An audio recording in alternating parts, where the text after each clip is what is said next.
السلام علیکم ورحمۃ اللہ وبرکاتہ۔ Welcome to English with fun channel. دوستو، ہم آپ کو خوش آمدید کہتے ہیں۔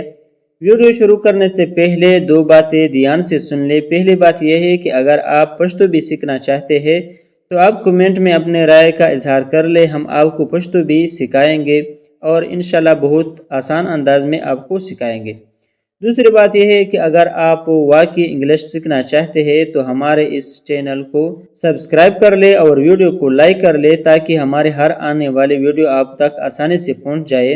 آج کی ہماری یہ ویڈیو انگلش کے 8 ایسے الفاظوں کے بارے میں ہے جن کا استعمال بہت زیادہ ہے اور ان کا سیکھنا بہت ضروری ہے۔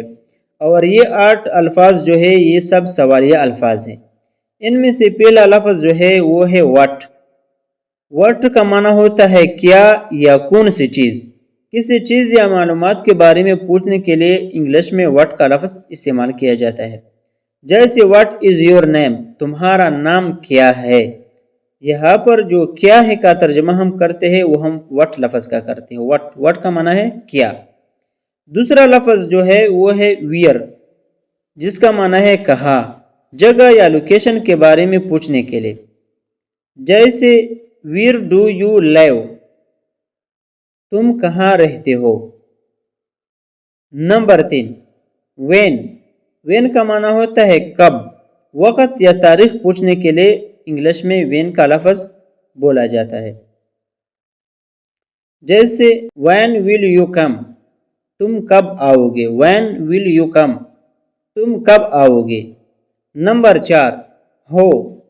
ہو کا معنی ہوتا ہے کون۔ کسی شخص کے بارے میں پوچھنے کے لیے انگلش میں ہو کا لفظ استعمال کیا جاتا ہے۔ جیسے ہو از شی، وہ کون ہے۔ وہ کون ہے یعنی کسی شخصیت کے بارے میں پوچھنے کے لیے استعمال کیا جاتا ہے۔ Number 5 Y. وائی۔ وائی کا معنی ہوتا ہے کیوں۔ وجہ یا سبب پوچھنے کے لیے انگلش میں وائی کا لفظ استعمال کیا جاتا ہے۔ جیسے وائی آر یو لیٹ، تم دیر سے کیوں آئے، یعنی وجہ پوچھنے کے لیے وائی کا لفظ یہاں پر استعمال کیا گیا ہے۔ Number 6 how. ہاؤ کا معنی ہوتا ہے کیسے۔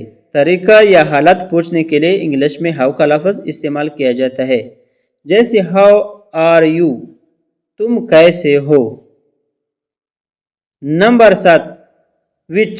وچ کا معنی ہوتا ہے کون سا، کون سی۔ محدود چیزوں میں سے انتخاب کے لیے انگلش میں وچ کا لفظ استعمال کیا جاتا ہے۔ جیسے کہ وچ کلر ڈو یو لائک، تمہیں کون سا کلر پسند ہے، تمہیں کون سا رنگ پسند ہے۔ نمبر 8 اور آخری لفظ جو ہے وہ ہے ہوز۔ ہوز کا معنی ہوتا ہے کس کا۔ کسی چیز کی ملکیت کے بارے میں پوچھنے کے لیے انگلش میں ہوز کا لفظ استعمال کیا جاتا ہے۔